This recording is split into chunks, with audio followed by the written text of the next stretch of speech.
The topic of today, that is forensic science. How does a crime scene investigation happens? And now let's say a forensic investigator comes to this scene. So how do he pursue the scene? So there is a rule called 7S rule which every forensic expert or investigating officer must follow in a crime scene. There are certain methods to look for evidence in a crime scene. So Again, so the short bullet might have a few of the particles on it of that belongs to the gun. So that first of all, there are class characteristics and individual characteristics of a fingerprint. there are odds Class that somebody can actually commit a very organized crime that can't be caught.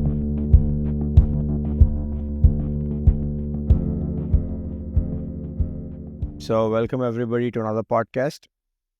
Today's topic is going to be pretty much interesting because it's one of my favorite topics.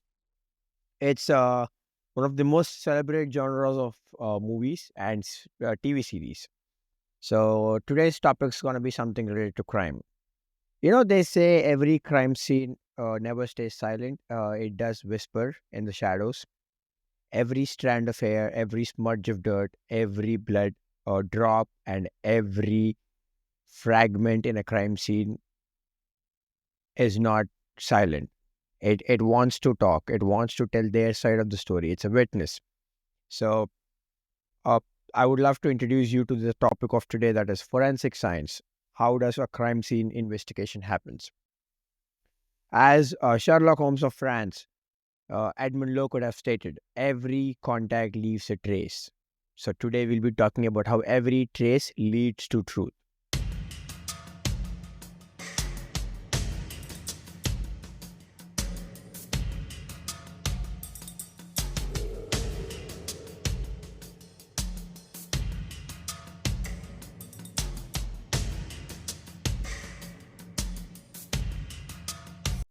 On that note, let me welcome you, my friend, Monika Gudapati, to talk about this, and I would let you introduce about yourself. that's a really nice intro. Hello everyone, my name is Monika. I have done my undergraduation in BSc Forensic Science at Jain University, Bangalore. Currently, I am doing my master's in Digital Forensic Science and Cybersecurity, which is branch of Forensic Science at U Albany. I'm here to share my knowledge in forensic science based on my experiences. Mm. Uh, so, on that note, before we start the podcast, I would like to give a little disclaimer to the audience because, when it comes to crime scene investigation, I'm pretty sure, there's a hidden Sherlock Holmes in every one of us who would love to watch these movies. I myself.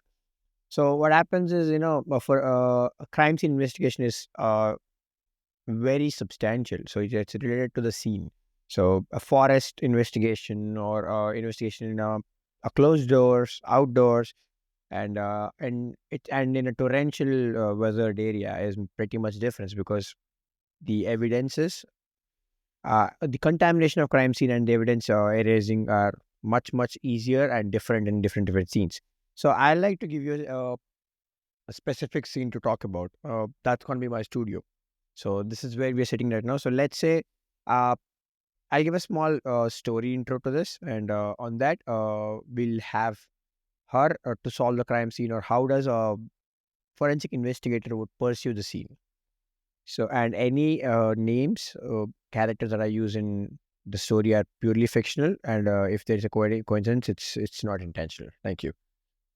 So, let's say we have a receptionist, Kavya, and tomorrow we have the most controversial reporter of the in the television industry, Aryan Ghosh, to be featured on our podcast. He'll be talking about something which is very controversial. So I have prepared all today, and I left the podcast with my colleague. And so Aryan have called Kavya in the night, so before she leaves, and he asked that somebody is following him, and he would love to stay in the studio for the night for safety. To which, since we are anyway featuring him tomorrow in first in the morning, so Kavya said, "Yes, sir. You can come and stay over, and I'll be leaving the key under the doormat." And Kavya left.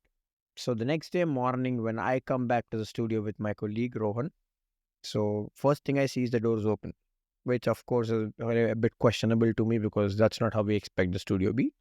And I walk in, and what happens is we see Aryan lying on his face down the floor. There's blood, there's coffee, there's a tilted coffee mug on the table. There's something written on his laptop. We're expecting that to be his. And then I see the furniture is broken as I walk down. And so I pick up my phone, I call police. And now let's say a forensic investigator comes to this scene. So how do he perceive the scene? So what happens in a sequential manner in this particular case? So let's stick to this case and let's discuss what happens. And I'll leave the stage to you. So firstly, let me explain you this. A forensic expert will be called to a crime scene when an offense carries a potential punishment of 7 years or more imprisonment. This is according to, I guess, section 176(3) of BNSS in India. So that is when a forensic expert get called to a crime scene to Oh, this is in investigate. India. It's in India. So, I mean, we are sitting in New York, Albany, United States. So I'm not aware of sections that's here. fair. That's Yeah. fair. So So wait, who decides that it takes 7 years? I mean, uh, the crime itself decides. Like in this case, it's a homicide. It's a murder. So it is it this particular scene carries a punishment of 7 years or more. okay. So I mean, it's just basically in the hands of police. Yes, Okay. it's in the hands of police.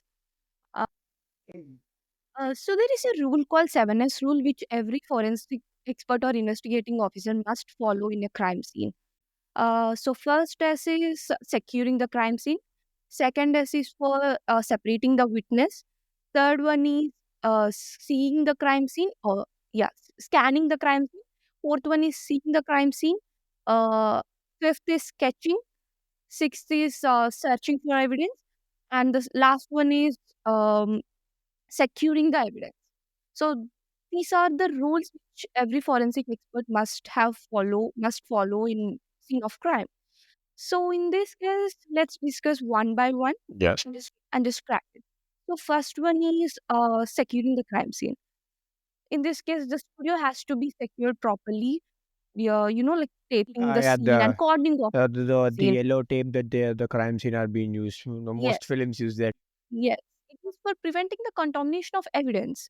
That's what happens. That is what the initial step of investigating a crime. Second one is separating the witness.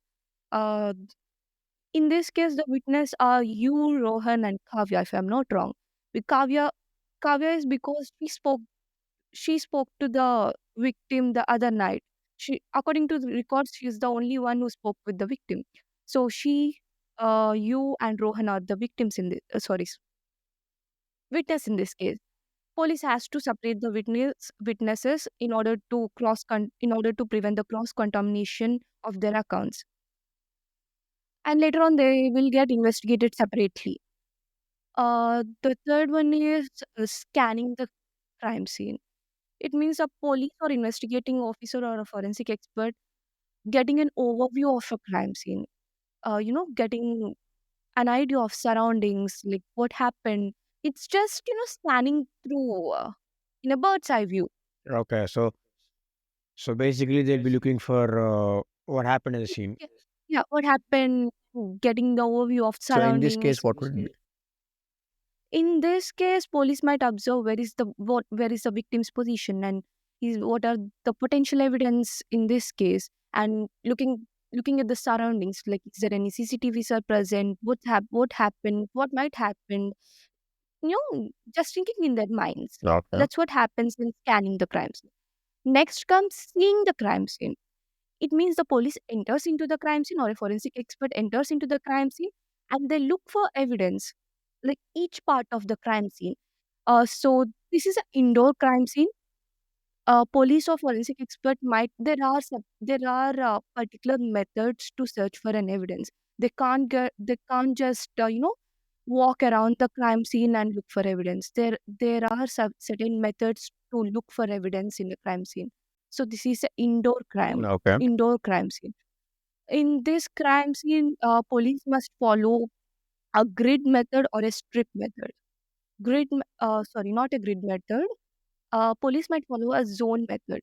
Zone method is this is a small room, small living room, right? Police might divide this room into four different zones. And in each zone, police will examine, analyze if there any evidence is present in that particular zone. Right. So that is a zone method. And there is another method called is used in indoor crime scenes. This is strip method. In this particular method, police start from one end of a crime scene and they walk through another end, and they repeat the same order from that particular end. Okay. So that's strip So it's from method. one corner to the other corner. One corner to other corner, that corner to another corner. Yeah, it's basically like a zigzag way. So they cross like Yes. that. Okay. And it's done by one of them. These Yeah, one Okay. of them. This is followed. And sorry to cut you off, but so how different are scanning and seeing? Because it's pretty much in both the cases they're looking for evidences. Yes. Scanning is just in getting an overview of the crime scene. They are just picturing what might happen in their minds by looking at crime scene and surroundings as well. In scanning, they examine the surroundings as well.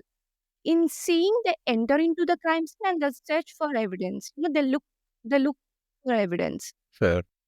And next step comes is a sketching a crime scene. Okay. So So is so that the thing that they do on the floor?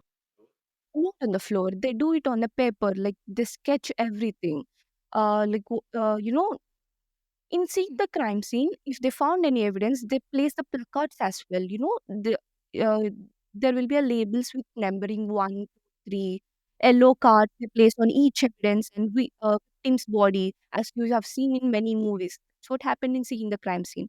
And next, in sketching, police just draw a rough sketch of the scene, labeling that this evidence is present here, this evidence is present here.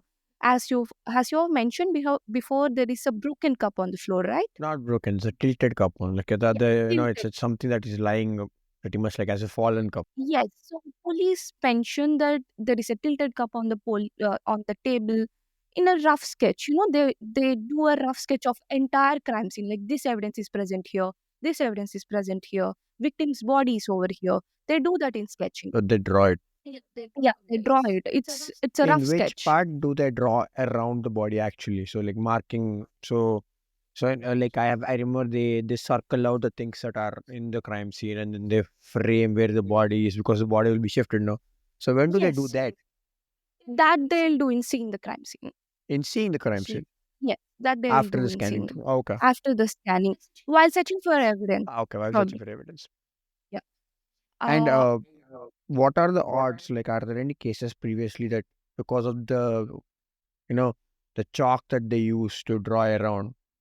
If I'm guessing it's chalk because I don't think so. They use it. It's a chalk. So how often or how rare is it that that drawing will contaminate the crime scene? drawing around the Yes, body that won't contaminate the crime because scene. sometimes maybe there might be footprints around that area, right? Or But any trace that the you just draw that you just draw that around the body, not you just you don't take much area to draw that. yeah, but still, That won't I mean, contaminate there are it. no cases in the history that this have contaminated or I don't something. think so. As far as my knowledge, I don't think so. The chalking around the body will contaminate the crime scene. Okay. That won't contaminate. And next one is after seeing sketching, they go for searching And evidence. you said they In sketch it on a paper. Yes, sketch it on the paper. That's just a rough sketch to you know. Every time photographs might not be So they available take to photographs as well. experts. Yes, I mean, which particular part? it happens in searching. Next one, searching for Okay, okay. evidence. Yeah. So in searching for next stress is searching for the So they evidence. have already scanned the crime scene. They And they saw the have seen, evidences. yeah, in searching they spot the evidences clearly. They take photographs. They place scales around the So evidence. when they use that grid method or wait, zone method that we are using in this case, so isn't that already they're searching for the evidence? In searching for evidence, they go in depth of analyzing the evidence. Like they place scales around the evidence. They take photographs of it, scale Why it, do they scale it? and to measure the evidence. If the coffee cup tilted over here, they take photograph without scale one, and they'll take photograph of with scale also, because to measure how much length it is there. If there is a footprint over on the floor, they place a scale over Okay, there okay. to measure to measure the length of the footprint. Yeah. So that's what happened in search for the evidence. And they do search again for, getting a clear overview of each evidence. That's what happens in the next step. And the next step, last as is securing the evidence. In this, they collect each type of evidence. Each type of evidence has to be collected in certain way. If there are fingerprints over, as you have said, there is a laptop on the table, right? Yeah, there is a laptop that's left in the room. We're suspecting it to be his. It might have fingerprints on it. So, police use, forensic expert use a dusting technique to collect it. Yeah, I mean they put this powder. If people, there is a very famous South Indian actor. His name is Mahesh Babu. If you can Google it up. So that guy's movie, there is one movie that it's pretty old. It was my childhood movie where this the investigator comes with his visiting card with a powder on that. So like he picks it up. So they'll be they'll have a view of happiness in their eyes. That okay, he picked it up. So we got his prints. So that's what happens in collection of fingerprints. If there is a thing called fingerprint powder. They dust it on the surface of where fingerprints Then they might use the present. tape, right? Ye- Ah, Yeah, okay. they use the tape. After fingerprint is visible on the evidence, they lift it through the tape and they stick it to the surface, and they analyze it later on. So that's how fingerprints are collected. If there are any footprints are present in this crime scene, uh, mm, the initial step of collection of footprints is taking the photographs. Okay. Uh, Taking the photographs, and they collect it as same dusting method can be used for even for footprints on wooden floor, you know tiled floors. But if there are footprints imprinted on a muddy floor, we use casting technique for it. Casting technique, we use a plaster of Paris. We pour plaster Or of you Paris make a into it. 3D print of it We then. make we make a 3D print. We make a mold out of it, and we take that shoe print. That's what we do if a footprint is present in muddy surface. But what if, I mean, won't, so I mean, I have too many questions because what happens is if let's say there is a muddy surface and there is, so he's, of course, as the father of forensics have mentioned, so since every contact leaves a trace, so if let's say there is already mud particles there and if somebody steps on that, so that you will also have foreign mud or foreign particles that doesn't belong to this scene. And when you make a mold of it, That helps us to define where he came from. so how do you collect? So you collect the mud before. Yeah, we do collect the mud before by using cotton swabs, or if it is a dried mud, we scrape the mud to So find won't it it like out. disturb the footprint? We do take photographs before. And when you make mold, so how is it useful? Because the footprint is now a little disturbed. Modeling technique, we use it in this muddy Yeah, like floors, I'm right? telling in the muddy floor itself. Like let's say if there's muddy floor and then I myself have stepped something and you collect the mud. So now you have disturbed my We use a footprint. little cotton swab to swab it out So without not the whole contaminating. thing. Like you don't take a little example from whole thing. We just take a little foreign particle out of it by a little cotton swab, and Oh, we so my go. footprint is not disturbed then. No, yeah. So that's what we do. Yeah, we have to be careful. You can't touch anything without wearing gloves or something. Every detail matters in a crime scene. Well, yeah. So we have to be very careful in collection of any type of evidence. You can't just contaminate while collecting it. Yeah, because I mean that's the question, right? I mean, you never know which part of my shoe has a foreign particle. So you might have to be looking. keenly. And so, as you said, maybe you'll just be picking up that one particle that you might be thinking which is doesn't belong to this. A little amount of that foreign particle if we identify any, and later we do casting technique to collect that Collect the collect the footprint. entire collect the entire shoe print. So that's what. And how do you collect? I mean, since you said, I'm guessing the blood is collected by using the swabs, just like. If it is wet blood, we use cotton swabs and we collect it in a sterile container. If it is a dried blood, we use scraping technique. We scrape the blood carefully and we collect it in containers. That's what we do for blood.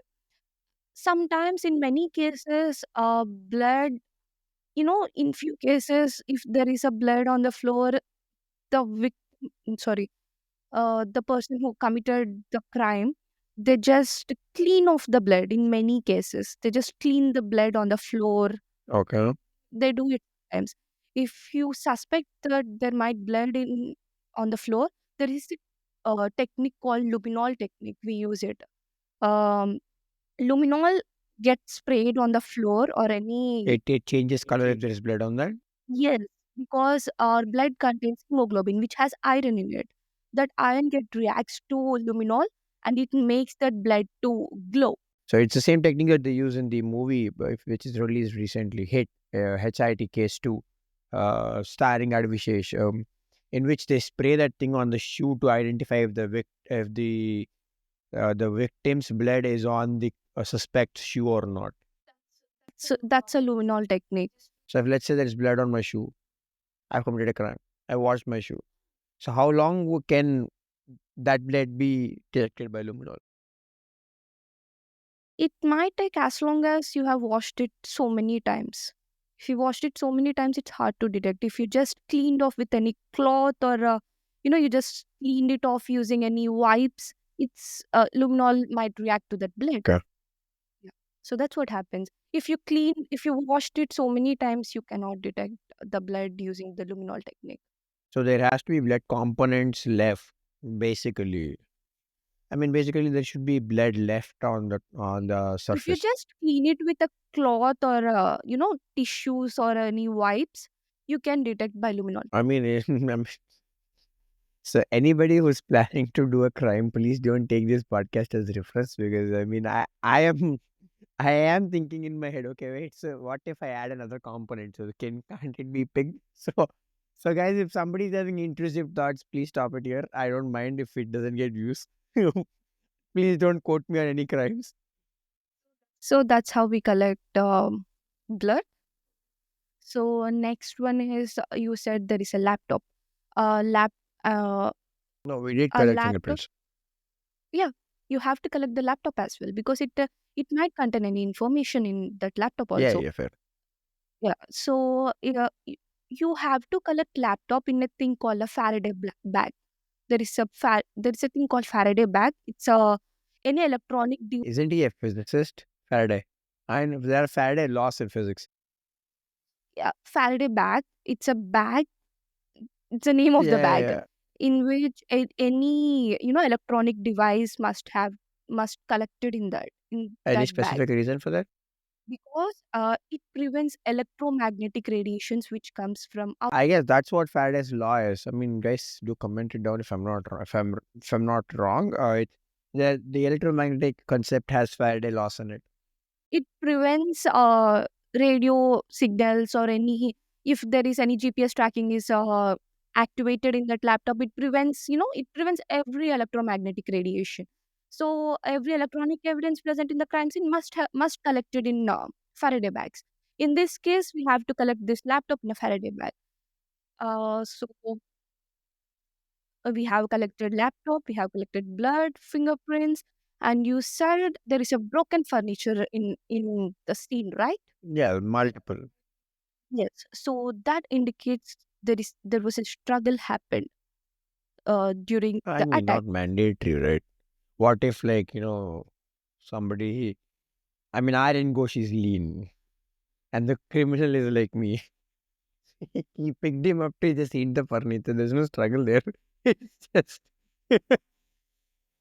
It can be indicated by uh, If that happened, you can see any bruises or Yeah, that we I can see mean in that's what I'm saying. autopsy. Like the broken furniture is.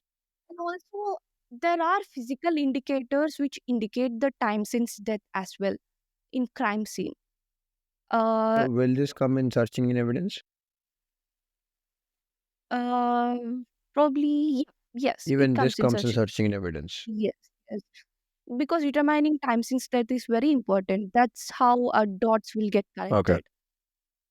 So, time since death can be determined by using three physical indicators in crime scene. Those are rigor mortis, liver mortis, and the third one is algor mortis. So rigor mortis is stiffening of muscles after death. This hap- this happens after 2 to 4 hours after death. Okay, so the stiffness of muscle, like moving the body gets a little harder. Yeah, that starts after 2 to 4 And hours is there after any death. gradient on how stiff they get will determine how many hours it's been? Like there's an So exponential growth. basically, stiffening of muscles starts after 2 hours, and it gets totally set on body within 12 hours. So after 12 hours, it will get loosened again. No, it starts to be reversing again. Yes, starts getting reversed again. That's what happens in rigor mortis. And second one is It liver must be mortis. because of the blood loss, like no blood starts to drain completely. Yes, liver mortis is pulling of blood. The blood gets pulled into the lowest parts of the body due to gravity. This causes discoloration of a body. So now let's say if in this case, Aryan Ghosh is lying on his face. So what part gets discolorated now? Face. His face is, yes, his front. Because If the blood comes down to the. the lowest part, it flows to the lowest part due to gravity. No, but he's on his face like flat. So let's say how a person sleeps. His face is towards the floor, right? Not like he's not reverse. He's like this on the floor. Like he's like sleepy. He fell like this on the floor. So is there any Forwards, backwards. on his face? On his face. He fell. Yeah. So the blood gets pulled onto his face. Lowest part. That's the lowest part, right? That causes a discoloration. That causes so wherever the body is placed, like if let's assume the body is in this way, this is the side. Si- the body is placed in side or sideways. So isn't the gravity same on the whole body then? No, the blood flows towards where the gravity is there. So blood flows from this part. This is lowest. So blood flows from here to here, and here the Yeah, blood gets blood pulled. gets pulled on one side. Okay. Yes, the blood gets pulled on one side, and the other side causes the So discoloration in of this blood. case, when he's on his face, right? So ain't his face, his front body should get that, and then from his back, from that sense. Yeah, the frontal body becomes Yeah, his pinkish in chest color. and his body. Yeah, Yeah, that's what it I'm asking you. yeah, that's what happens. So his body gets face and chest part gets pinkish color. That's what happens, and the other side of the body causes the discoloration. Gets a little pale. Okay, Yes. This happens after 20 to 30 minutes after death. that quick. Yeah, it happens that quick. I mean, It starts after 20 I to mean 30 in minutes. gen. It takes few hours to set up completely. I mean in general itself, blood flows towards the. I mean, it has the anti-gravitational flow property, but if your heart stops to pump, it'll naturally drains down to the according to gravity because that's where the pull is. I mean, that's the reason why we have heart that pumps the blood rivers. That's what happens after death also. The blood gets pulled. I mean, that's after that. I mean, if your heart stops, you're dead. And the next one is algar mortis. Algar mortis is uh, getting temperature down in body. It's a cooling of the body. Is it skin temperature or body temperature? It's a body temperature. I mean, skin I mean, like that. I mean, not. I'm because it's. I mean, I'm not exactly sure how different are they, but so like we have the fever thermometer temperature that gets checked by the under tongue or the underarm, right? Oh, this you can check by touching the Yeah, like body skin itself. temperature, like what my fitness. I don't know why I'm branding this in every podcast. So I have this thing that does check my skin temperature. So it So right now it does, like yesterday night it have told me that I am fighting an illness because my skin temperature is higher than normal.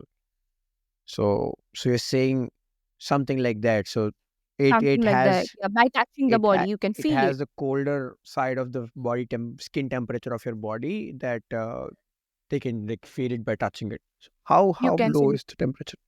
So, 1.5 degrees Celsius gets decreased per hour in a dead body. Yeah. So, per every hour, 1.5 degrees Celsius gets decreased in a dead body. So that's what happens after death. So where every hour it reduces like a Oh, yeah. degree. There are few factors affecting it as well, like person's clothing and temperature around it. You can These are the basic physical indicators which helps you to determine the time since death in Instead. the crime scene. So Autopsy confirms it. yes, fair enough. So you said it decreases by 1.5 degrees, and I mean a natural by Celsius you said, right? So in Yes. Celsius, if it's let's say 90, what is the general body temperature? Is it 95 degrees or something? 95, 93 degrees, right? Yes. Eh, 92 yeah, point or 93. I something. mean, I generally get diagnosed for Around 90 to so 93, yeah. my I generally get diagnosed for 93.45. That's what my watch says. God forbid, I don't know if it's normal or not, but so from that it will fall down to 1.5 degrees each degrees per per hour. hour. Per hour. These are the just basic physical indicators which you can use it in crime scene. Later, after autopsy, it confirms the time since death clearly. So that's what happens after that. So we collected all the evidences. Later, the evidences will get analyzed in labs based on the evidence like So fingerprints. all the fingerprints, footprints, blood, and everything is collected in in the sterile conditions. So they keep the Yes. conditions same in the way they picked it up from. Fair enough. And how? What about the coffee that's spilled? Will they take it that also? Yeah, that coffee cup might contain a little bit of Or they take coffee saliva cup, or around the cup. they take coffee that's spilled, or the both? Both, because a coffee might contain a drug as well. In many cases, that happen. If there is any drug which a suspect might have used to, uh, make the victim dizzy or to make him faint, there must some drug might present in that coffee as well. So they collect coffee and cup as well. Coffee for uh, testing the toxins in it, and cup for testing the saliva content Ah, or okay. any body fluid content around the cup. So they collect both. So that's what happens. And there should there is a slit on his throat, right? If I'm not wrong. I mean, you can say that. I mean, so how does that change the Uh, story or the storyline? that's what says what weapon he used for, what weapon the suspect used for, and that's what shows if there is a slit on the throat. That slit tells a story. According to me, that slit tells a story because by examining that slit, we can determine by examining the length and depth of the slit, we can determine what weapon he used, and in what way he used. If there are multiple slits on the throat, it indicates that there was bit struggle when he was slitting the throat. So that indicates a lot of story, and that indicates the force of attacking, Okay. attacking, and what blade have these used. That tells an entire story. The What if injury he gets stabbed? stab, it tells how long the weapon is Yes. with the impact of Yes. stabbing. Every wound, every wound, every injury on victim's body tells an entire story, tells half of the story at least. So let's say if to clarify the story, right? So let's say if so, what would be the difference of collection of in the collection of evidence? So let's say if somebody was shot, or somebody was slit by throat, or somebody was stabbed, or somebody was punched to death, or somebody was hit by a baseball bat. I'm actually disclosing the weapons I own.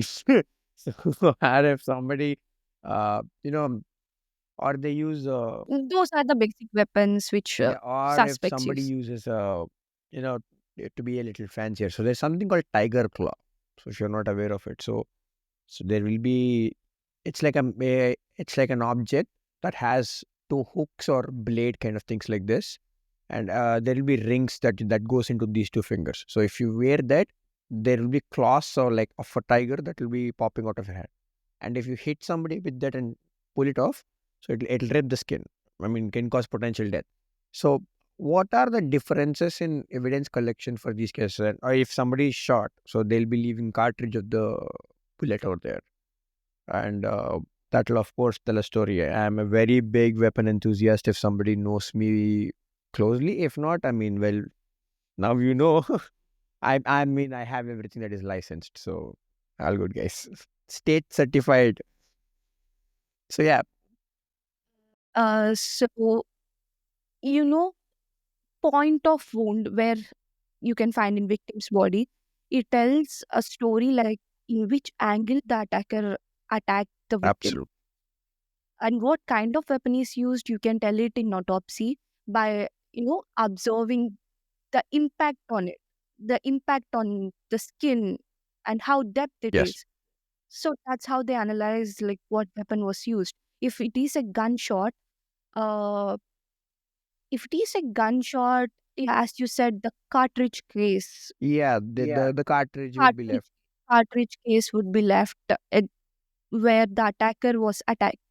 Yeah, I mean, So where the gun was fired, at that place you can find the cartridge, and the bullet itself you can find in the victim's body.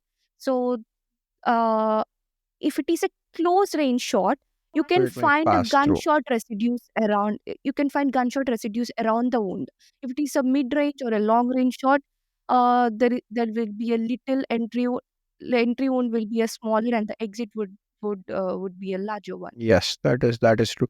I mean, to give a little, if somebody is not aware of how does the variants of bullets are, we all have played PUBG, so you must be sure knowing it. But on a realistic basis, let me explain. So there is a few of the common cartridges that are bullet cap cartridges that people use are it's 0.45 ACP, 9 mm, and they'll be using 5.56 and 7.62. These two are automated guns or rifle capacities, and then the 9 mm and 4.45 are most probably the pistols. Naming Colt 1911, Glock 17, Heckler and Koch. So there are a few of these guns that use these cartridges, and what happens is when the bullet is shot and the cartridge is left somewhere. Uh, Not in every gun. Only semi-automatic and automatic firearms would eject the cartridges at the same point. In revolvers, cartridge won't be Yeah, in ejected out. revolvers, yes. So Yes, in revolvers, cartridge won't be ejected out. So the evidence you will have is the bullet inside the body, and also you can determine the range of firing through presence of gunshot residues around the body. Bullet is something which is not sharp. You know, a sharp object cuts our skin. Bullet is a blunt object. It tears our skin. When a bullet is get shot to us, our skin gets pushed inwards. That makes stretching of our skin, and that makes the entry wound. So that's what happens when bullet get entered into well, our that body. is a little different because so if you are aware of these hollow point bullets, so there's a hollow point. See, hollow point Hollow points bullets are opens. So what happens is it won't go it won't much penetrates farther. It inside. I opens know. the area to create a larger wound, which causes more bleeding and or like where the point of impact gets bigger. Yes, that stretching of skin causes abrasion color. Yes. A ring you can see around the entry wound. That is what caused by a long range when the gun was shot at a long range.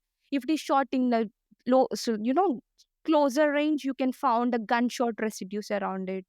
You can also see muzzle get imprinted on the skin if it is shot like in this range. Ah, yeah, the gun Muzzle, entry area. Yes. that is called as muzzle. The muzzle can be seen. The muzzle get imprinted on. Yes.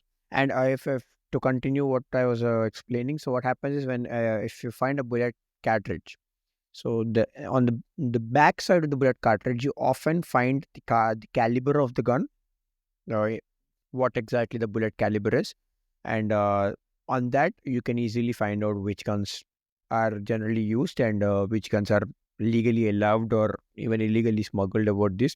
Because oftentimes, so there are few guns that you don't get generally found in the market easily for purchase, because they are uh, their usage is for different purposes, so they are not available on the market easily, or even on the black market very rarely, if I'm not wrong. I've checked for these things, I mean, for this particular podcast, so that's the reason why. So if, let's say, if somebody have found out a cartridge, right? So they collect it and then they take it for as a part of evidence, which is obvious. And will they actually look for any other evidences around? Because sometimes they say when the cartridge pops out, it also leaves the gun's residue a little bit, because so it comes out of the cartridge pops out, so it'll take the gun's residue also, and which can sometimes be used to determine which gun is being used. Gunshot residues can be collected on victim's body as well. After Through before bullet. collect not through bullet. If the gun was shot in a closer range, I have said that before. Gunshot residues will be transferred onto the body How? around the wound. Yeah, there are tiny little particles which will Oh, be the get bullet trapped. carries basically. Oh yeah, Yes, that's what. the bullet carries gunshot residues. Bullet will carry the gunshot residues that will get swapped through cotton. Okay. You know, we collect it and we examine that as well. So that's what happens while collection of And bullets. what if the bullet left the body? Bullet left the body, you have to examine the depth and the length. Through that you can figure it out which bullet was fired, and if there is a cartridge case bullet, everything is present, you can I determine the mean, that's gun. pretty easy then. I mean, that's not organized crime. But how do you determine this particular weapon was shot? There are few individual characteristics to determine it as well, because if it is a cartridge case, while firing, what happens was firing pin. Fi- there is a thing called firing pin inside the gun. Yes. It gets Hits behind, hits the cartridge and then the case. cartridge stays there and pops out once the trigger moves back, and then the bullet travels through the gun and comes out. Sometimes, if it is a old gun, a firing pin might contains a little grooves and lands on it Okay. that get imprinted on the cartridge case. If you clearly examine it, you can see that. I mean, you're So talking about a not that well get maintained gun, basically. Yes, yes, yes. and there will be a few scratches on inside the barrel of the gun that will also get imprinted on a bullet. Sometimes it happens as well. So after test, if you find the suspect, if you suspect that this weapon might shot the victim, so a forensic expert has to, or a police has to do the test firing. During test firing multiple bullets, you find out these individual characteristics of the weapon, like the scratching, if there are any What do you mean lands, by and test firing again? firing few bullets from the Oh, same same weapon. weapon. Oh, if they find the Suspected web. suspected weapon. Yeah, Okay. suspected. Firing few bullets from the suspected weapon. After firing few bullets, you can see those individual characteristics Yeah, of gun. repetition of the characteristics. So they're basically creating a pattern, enough evidence to prove You that. see scratches on bullet. Few times you see, grooves on bullet. You can see that you inside the So it's barrel. basically, establishing the pattern of the weapon used, and That's how you identify a yeah, I weapon. mean, the other part is, why do you, I mean, people might have the question that why there might be a possible scratches on the bullet or inside the barrel. So being a weapon enthusiast, what happens is when you clean the weapon, right? So often if you're not professional enough to clean the weapon, what happens is you left few dust particles and a few metal particles when you're cleaning in the barrel. So often when you go, they use the air technique to clean it. So they blow a heavy pressured air into the barrel to clean the weapon.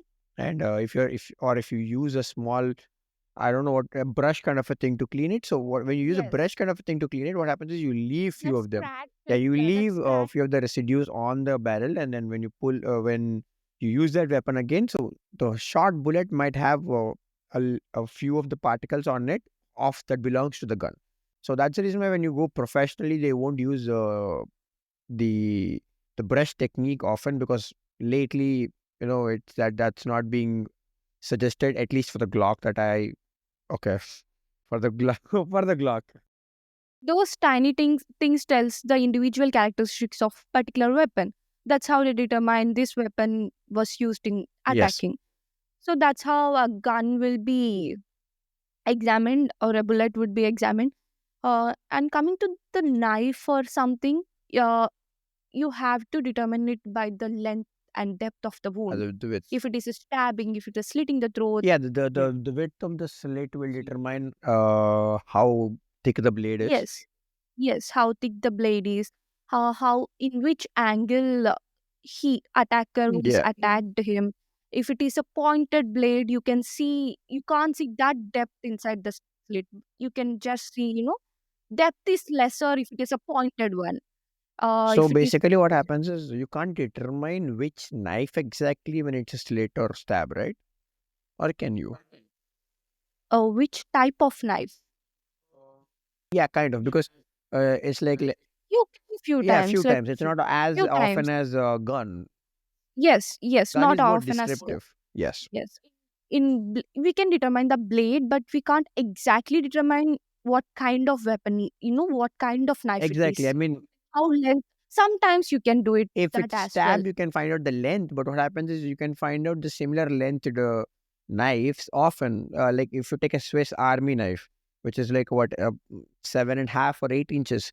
So what happens is you can find multiple knives that look pretty similar. The blade pattern is similar, and only if the opposite end has a fire starter or something, that's when the things get You can funny. find out the type of blade, but finding out the type of weapon or type of knife is Yeah, bit I mean, like difficult. generalizing the knife that is used is Yes, harder. that happens. uh, this all happens in autopsy. Oh, like figuring out which weapon. Ah, okay. So now we basically, despite of the wound for various different kind of weapons used, we have collected the evidences. We have now ported them to the lab in the sterile conditions and the most secure way possible. And now what happens?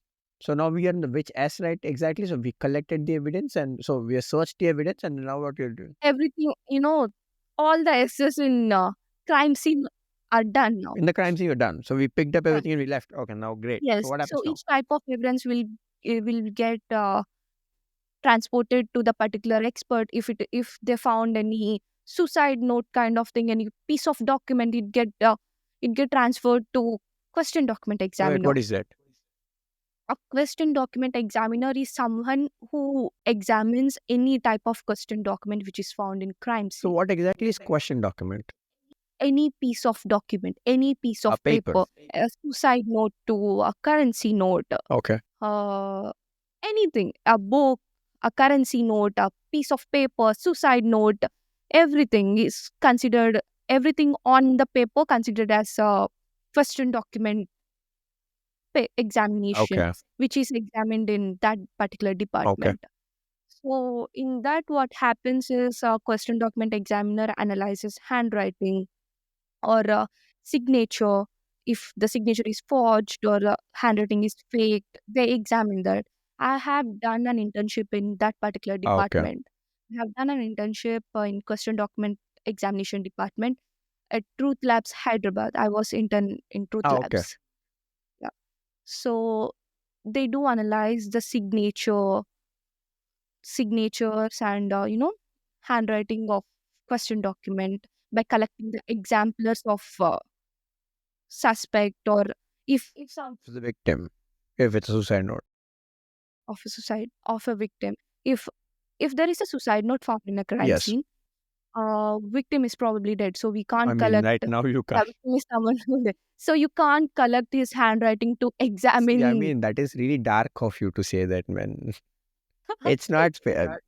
Poor soul, But buddy. that's what happens, that's what forensic experts faces all the challenges. You can't So what do collect. you do then? So he just accesses We have previous yes, material. access his previous documents. Where he might have signed somewhere, he might have written somewhere. We have to go through those and we have to collect those. We have to examine that. if we can't find a match, probably that particular suicide note was written by someone else. So if you have a suspect also, you have to call him or her to to do the the no, you have to collect 13 to 14 exemplars from him. He has to write something which is similar to the so suicide note. basically, if there is a letter like let's say T. So you basically what you do is you take 13 to 15 examples of how a person writes T in From various him. conditions Yes, various just to figure conditions. out We if it's the same person who's writing it or not, along with that, if possible, we collect that suspect's previous documents as well, where he has written previously. if possible. Yeah, because while collecting, there will be too much pressure on the suspect. Sometimes they try to fake it out, or sometimes due to pressure they can't write it clearly. So you have to we have to collect as lot of Examples as possible to prove the as possible. generalization. And along with that, we have to collect his previous documents as well, Okay. which helps in more clear examination of the I mean, if document. somebody is actually using the technique of faking the parents' the handwriting or signs, so you're saying that it's not too hard for a person to figure out if it's not written by him. Yes. During my internship experience, I have seen so many cases of forged signatures. You know, it happens between family, like a brother accusing that, my younger brother forged my father's signature in order to get his Or the property. will. So, we've seen so many forged signatures, like property deeds, lease documents, loan Ah, okay. documents. So, I examined many, this bundle of question documents, I we compared so many signatures So of what them. happens is that so you basically use the stroke if that's a signature. Style of writing, we observe style and manner of handwriting of that particular person, that or style and manner of sign signature of that particular person. We do analyze that, and we do a report which can be submitted in a court. So basically, a court accepted a report that you will be generated using that, and Yes, yes, based on this, based on this particular format he written, we write a report on it and we submit it to the court, then the court court decides. decides in that case. And then That's what is in question and then document now if it's examination. fingerprints and stuff, what do they do for that? So in fingerprint analysis, we do analyze, first of all, there are class characteristics and individual characteristics of a fingerprint. Class characteristics determine what type of fingerprint is that. So we have mainly three types of fingerprints, which is a loop, arch, and a whorl. Can I like we can nakedly see and identify You or see that with a naked eye, but we can observe class characteristic can be determined. Let me see it. okay? Which one is it? Go back to the mic. I guess it's the I you can't just determine by looking at a naked eye. I think it's a whorl pattern, I am not but putting it anywhere outside. So we collect it through a card called FT258. I guess so. I forgot the number. I guess it's FD258 card. So a person get inked on his finger, and we okay, collect it on like you basically FD258 card. just like how you do it for no putting giving it some impressions. That's what, but more in a more detailed way. You just can't ink the finger and put it on the paper. We collect it in a particular way where, our finger has to be rotated like this Or you to can show it collect to the the camera. ink. Yeah. So you ink the finger, and on the FD258 card, you do it like this. Okay. So I mean, I'm not sure if you have seen it. So it's basically you press it down, then you move your finger. No, no. Just you have to move it in one Yeah. way. So you You move it from this direction to this direction. this direction. You can't just do it like this. It it's only you have to collect it only once. So that's what happens. And the class characteristics, as I've mentioned before, are the types of fingerprints, which is loop, pull, and So arch. if you have to generally like, give an explanation of how do they look, so what would you say? Yes. So first of all, we determine what type of fingerprint it is, and later on, we check for the lines on your fingerprints is called as ridges. So we check those ridges to determine What type? we determine individual characteristics of particular person's Okay. fingerprint. We look for, I guess, 18, 12 to 18, no, 13. Yeah, 13 types of individual characteristics, which is like mostly, There are cut off, 13 that are unique to me. unique to you, which might be there will be a small dots between bridges in few I have persons. dashes. There will be a bridge, which connects Yeah. one ridge to another ridge, and how the slit of the fingerprint is ending, where it is ending. So like that, we have to collect, we have to check for at least 13. In most of the cases, yeah, we look for 13, Do you get similar. 13? Not every time, not every time, but we at least we look for 13 if everything And is a perfect in that very case. good old question that I always had is, if let's say I have an injury on my fingerprint, That doesn't affect your fingerprint. If there's there is no a small altercation cut, there. but Shit. there is, if there is a small cut on your fingerprint, it doesn't affect your Okay. your print. So we can examine that as well. So individual characteristics can be seen, such as a bridge, connection between the ridges or dots between the ridges, where exactly the fingerprint a ridge is Yeah. ending. So that's how we observe for Fingerprints. Footprint is basically to measure the size, find out the, size, characteristics of physicality, basically, like how strong the how print tall is. he Yeah. is, how how much does he weigh. Sometimes how much he weighs. Yes, so that's how we observe in footprints. Uh, and what's again, if any type of digital evidence, electronic evidence found in crime scene, if in this case we found a Laptop. laptop, that laptop would be examined by a digital forensic expert. They uses forensic tools such as autopsy, FTK to get an image of that laptop So the first. whole data.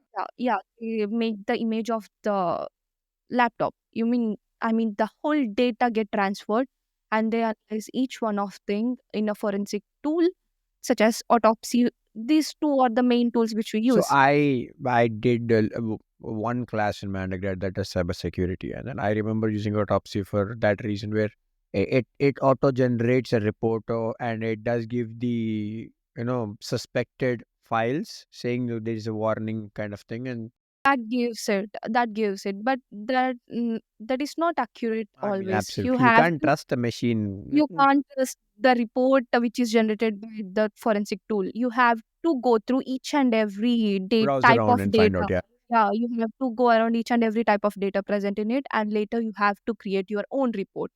So that's what we do. uh, there is a thing called forensic audio video analysis as well.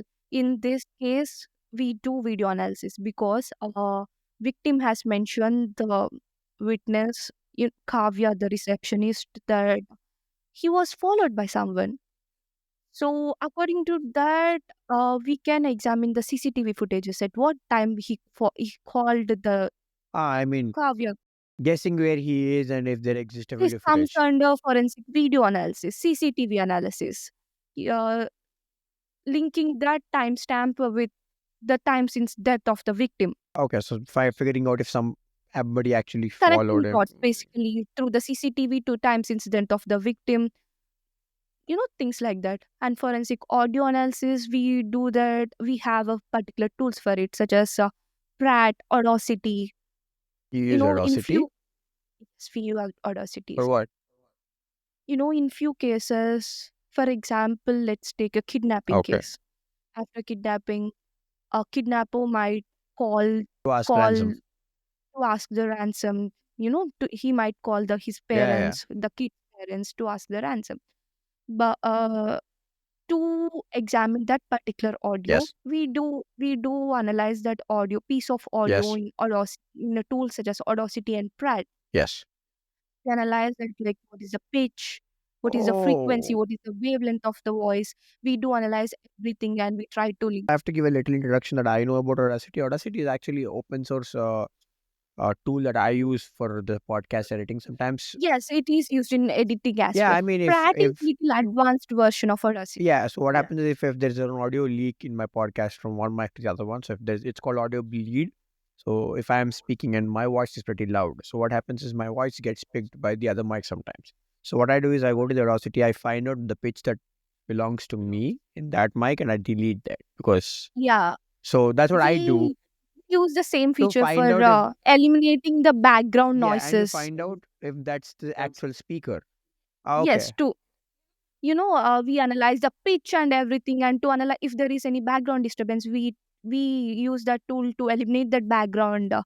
noises, and we analyze the pitch, frequency, wavelength of the voice. We do the same thing in Pratt as well. Pratt is little I am not aware of that. advanced tool for Okay, Audacity. We use both the tools and we try to link it with suspect's voice. fair. So that's what happens in forensic audio video analysis, analyzing videos, CCTV footages, and analyzing voices.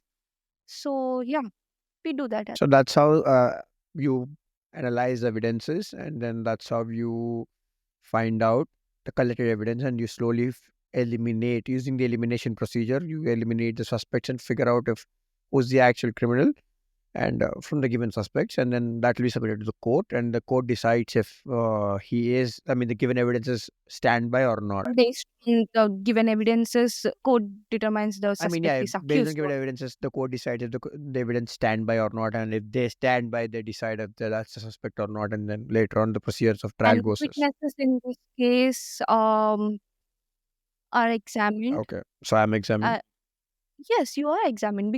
You might be suspect. I mean, You might yeah, you fair. can be suspect as well. So they collect your I love you, Aryan. they collect your fingerprints, everything. If you are not a suspect, if someone if someone was already considered as suspect and you are not, you will be presented in a court as corroborative So evidence. asking that what I have Support seen. corroborative evidence, which is supportive evidence to the actual So evidences. basically, I'll be asked what I've seen and stuff, and then they Yes, what connect you to have this seen one. at what time you have seen. Fair. You have seen that in many I mean, movies. yeah, that's for sure. And there is a thing called forensic odontology as well. There is no bite marks on victim, right? As far as I know. Yeah, this is because I mean, you this is your case, that's why I'm asking. so I mean, I wish there are no bite marks. So what kind of bite marks are you asking? I'm joking. Never mind. Yeah, get it. So there is a thing called forensic odontology where you observe, analyze bite marks on a victim, or analyzing teeth of a suspect and link the teeth of the suspect to the victim's Teeth pattern. So teeth pattern, basically, bite this is mark. also coming back down to the movie, the hit case 2, in which they find out the suspect by the bite mark on the victim's neck, saying that there's an additional tooth on the the suspect's mouth. This happened in actual case as well. Let me tell you a case Yes. study, which is a very popular one, which is a very, very well known case which happened in America.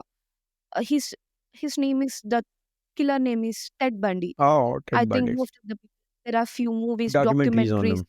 many on him. So Ted Bundy is a serial killer who killed 30 plus women. Uh, so the main evidence which linked the Ted Bundy to the victims' murders are his are the bite marks. On one victim they found a bite mark on her neck. Just I don't remember exactly. They found a bite mark on her chest.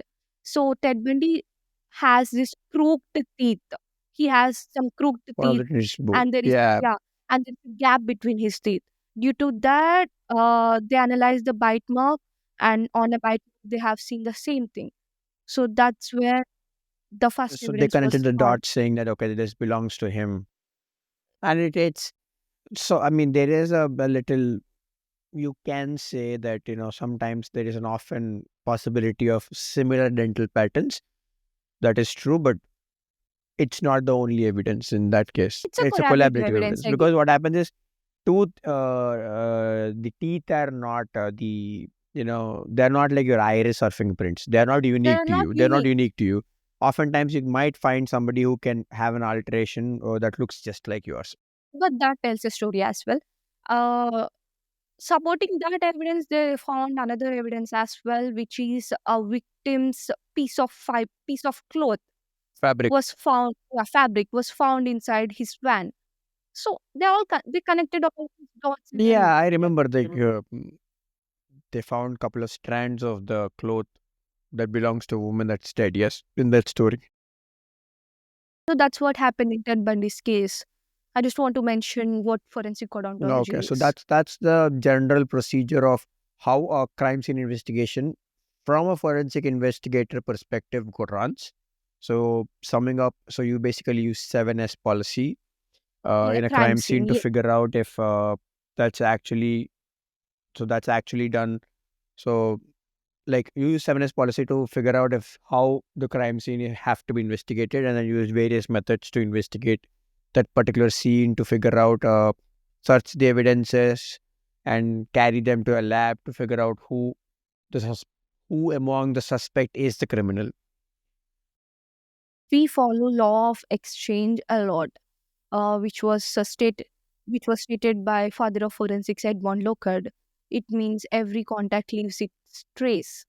So that's we follow that It's a called law lot. of exchange. Oh, every contact leaves a trace. Fair, fair. There are few other laws like law of progressive change. It means every object, every object gets changed due to time. Oh, For example, victim's body get mummified if he cannot seen if he's not for found early. Okay, yes, yes. after months, So if he's not victim's found. body get mummified. That's what law of progressive change is. That contaminates the evidence in most of the cases. When you're saying this, I remember there should be a book on my table. That's on the other side behind my laptop. It says 18 tiny deaths or something. Let me pick it up just a second. I know that So book. I remember it was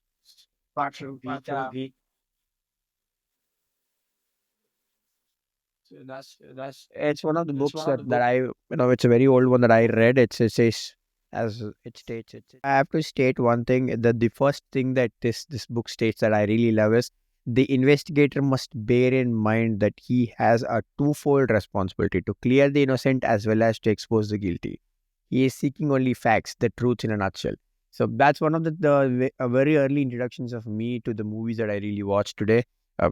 For whether it's a CSI, the crime scene investigation, forensic files, or half my Netflix is filled with what I watch, which pretty much is this. So this is one of the books that I really enjoy reading, and since you have already mentioned you have read, I thought of giving this to you. But I mean, you can still take it now. Also, Thank you. that would be something from our side. Thank you. And on that note, before I end the podcast, to all the viewers, so a very bad question. Any kids, please leave the video right here. I'll give you like what 10 seconds maybe. Uh, I guess you have left. So what are the possibilities? So if somebody have done a very organized crime, what are the possibilities of getting away with it? So let's say if somebody have learned all the forensic techniques that you have told in a more deeper fashion. This is the surface, guys, and there's a much more deeper layer to this. So if let's say somebody have gone through the depth of this, and then after the reaching the depth, what happens is you now know what an investigator will be looking for. So mimicking the fact that not letting them those details out in a crime scene. So what happens? What are the odds that somebody can actually commit a very organized crime that can't be caught? That is where trace evidence plays a major role. Trace evidence means a tiny pieces of evidence, such as a piece of fabric. A person who is attacking or killing someone, uh, s- a murder, is also a human being. He can't just take care of every trace on his body. So there is something called trace evidence, which is like small piece of evidences like fabric pieces, fiber pieces. Sometimes in few cases, animal fur also plays a major role. I have a dog, so there should be some around. See, that's what happens. You you just think in your mind that everything is organized, everything is well planned, but there trace evidence plays a major role.